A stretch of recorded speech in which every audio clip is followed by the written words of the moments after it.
Hi, hello, hope you're in fine voice. Now, you've probably thought about being a voiceover artist. I'm assuming you have, because that's why you're here. And this channel is designed really to help beginners, people who are starting out. Maybe you haven't got any idea about how to get into the voiceover industry, no idea where to find the work, no idea how much to charge, and so on. So this channel really is aimed at you. It's aimed at newbies, just taking those very first steps. So I thought what I'd do in this video is to just go through some of the pros and cons. I think it's worth reminding ourselves what the big advantages of being a voice actor are, but also kind of tempering that a little bit and adding a dose of realism into the equation by saying, well, yeah, those are the positives, but there are some negatives as well. Let's take a look at the pros and cons of being a voiceover artist and getting voiceover work. Pros and cons of voiceovers, what are they? Well, I suppose the biggest one is when it comes to work, you can work from home. How fantastic is that? Working from home, you don't need to go anywhere these days. And that means you can do the auditions from home and you can do the jobs from home as well. So that's a pretty big plus factor. You can do it in your pajamas, or you don't have to catch the bus to go to the studio or anything like that. Just all from your back bedroom. It's as perfect as that. Next, well paid. Now, I say this reservedly, and perhaps we should have this in inverted commas. It can be well paid. It's not necessarily going to be the case on every job. And some jobs are cheap and cheerful, but others, well, you can earn good money. If you're doing a commercial, you can earn, particularly a TV commercial that's networked, you can earn thousands of pounds doing that. Potentially, it's well paid. And because you're working from home, you don't have to have any expenses in terms of travel, because it's all done, like I say, from your own little home studio. So pay is variable, but it can be very good. I think there's a low barrier to entry these days in voiceovers. And by that, what I mean is you don't have to fork out a lot of money to get into the industry. It used to be many years ago that you would have to spend your time building a studio.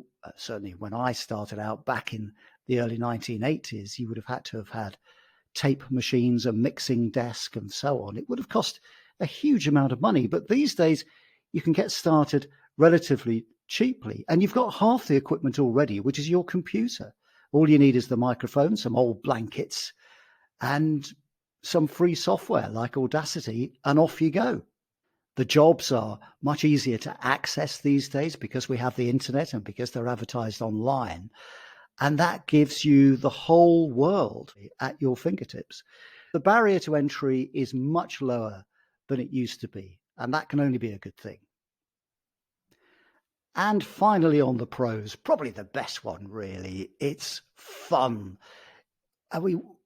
Imagine being paid to use your voice. You can't get better than that, really, can you? And it's what you do all the time, isn't it? You communicate with people, and that's what you're doing, albeit using other people's words, but you're communicating with others and hopefully having a ball doing it. It doesn't matter whether you're doing an audiobook or a commercial or e-learning or a corporate or an on-hold phone message. And even if the subject matter is serious, the net result or the process of doing it is usually great fun. Can be frustrating at times, but I think fun is definitely, I think, the main byword for voiceovers. And if you're not having fun, well, perhaps you shouldn't be doing it in the first place. So those are the pros. And now let's take a look at some of the cons. First of all, competition. Yes, voiceovers are competitive. There's no getting away from it. There are lots of people out there doing it because, of course, the barrier to entry is really low. That said, I think you have to put this in some sort of perspective. And by that, I mean, work out who your competition is. And as a kind of broad rule, you can say, well, you're only really competing with other people in your voice demographic. So if you are a British female voice, who's mature, for example, you are competing with other British female mature voices. You're not competing with the guys, you're not competing with Americans or with Australians. So defining your competition is really important, and kind of getting a handle on it and being realistic about it. So yes, there is competition out there, but it is limited to your voice demographic and your age and the way you sound and so on. So always bear that in mind. I think one of the issues about voiceovers getting in at the early stages and at the beginning of your career is that it is a learning curve, and it's a steep learning curve as well, because not only have you got to learn your craft of being a voiceover artist, so being a voice actor who can take some words on a page and bring them to life.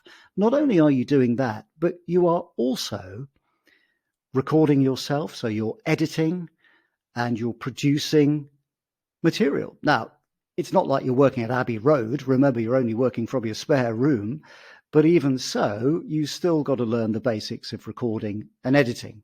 And you're running a business, so you've got to learn how to market if you don't know how to do that already. It is those three things, really. It is marketing yourself, it is recording yourself, and of course, performance. But all those skills take time and they will take a while to get used to, and for you to perfect your art. Really, it is a steep learning curve, really. Okay, so what you'll need is equipment. That can, for some people, be a bit of a con because they have got to invest in that, I think, and it's the investment in equipment. You don't have to spend a lot of money. You can get started these days for around £100 or less. But obviously, the more you spend, the better that's going to be. But you do need to buy the equipment, and not only to buy it, so you not only need to buy a microphone and get some sound deadening around your recording space, but you also need to learn how to use it. And that, I think, is sometimes an issue with people, and it can put them off. But it shouldn't do, because you're learning some very basic skills and learning how to use your gear, which is very important. And marketing. I would say this is the final kind of con, if you like, of voiceovers, that for some people that can be very scary. The business side of voiceovers can be really a bit of a mountain to climb, and it can seem insurmountable in many ways. But remember, we have these online marketplaces, so some of which you pay for, some of which you don't pay for. The free ones, they tend to take commission, but the ones you pay for, they don't tend to take any commission. We've got lots of aids really out there to help us, lots of things to make it less difficult to market yourself. But I think it's important to bear in mind that you are a business at the end of the day, and the most successful voiceover artists, in my view, are those that do the marketing. It's as much about the marketing as it is about getting the equipment, as it is about doing the actual job of being a voiceover talent. Marketing is very important, but for some people, it's going to put them off. It really does. But if you're prepared to do all of those things, and the cons don't put you off, then certainly give it a go, because voiceovers are definitely well worth it.